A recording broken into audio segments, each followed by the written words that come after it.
আমার কাছে নাই, আমি চাইবো আমার বুকে খালি হয়ে গেছে। আমি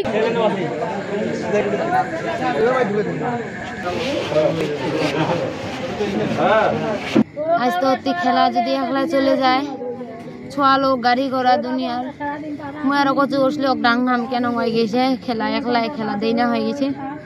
ওই ভাই ওরা বুক পাঠাই দিন তো তুই হারা দেখি যা এটি সাবার শেষ পরে হারা দেখি যাবা কচু হয়ে গেছে পায়নি পরে মু কচু মুই যাও মুই কেন নাই কারো চোখত পড়ানি পরে আসি না এখান থেকে ঘটে দিঘি টিকি সব কিছু ছাবেছি কোনোটে নাই পরিষদটার ছাবেছে নাই মুচু আরো দেখো গে চারো পায়ে দেখো গে মাদ্রাসাত বলে খেলা চলিছে সবাই দেখিছে ছোয়াডাক মোরকে তাহলে কে যাবে উত্তি যায়নি তাহলে এসে খেলা চল কে গেলে এসে রইবে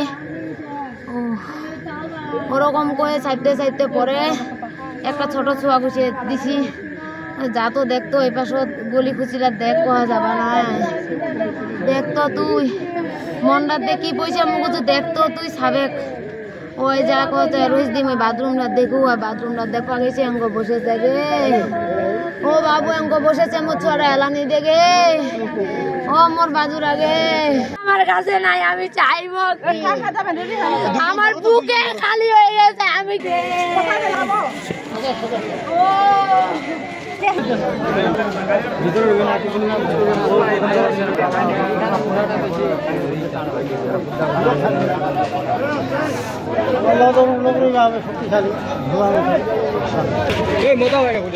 আসলে আজকে আসরের পর মাগরিবের নামাজের আগে এই যে হাবিবের বাবা মার কাছে যেটা তথ্য পাওয়া গেল সে এই আসরের পর এই শিলাইগুড়ি মাদ্রাসার মাঠে খেলছিল।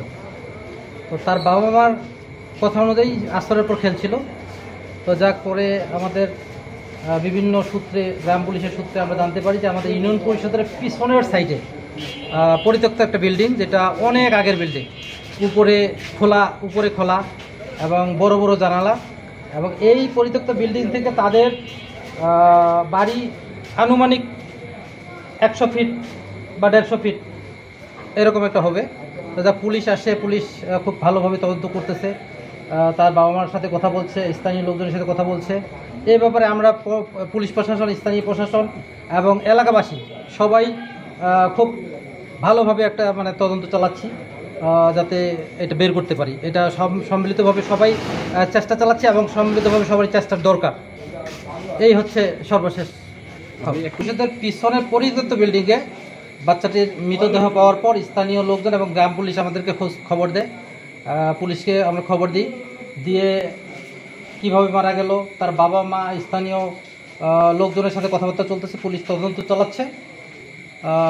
এখন ময়না তদন্তের জন্য পোস্টমর্টমের জন্য নিয়ে যাচ্ছে, পুলিশ ভালোভাবে তদন্ত চালাচ্ছে।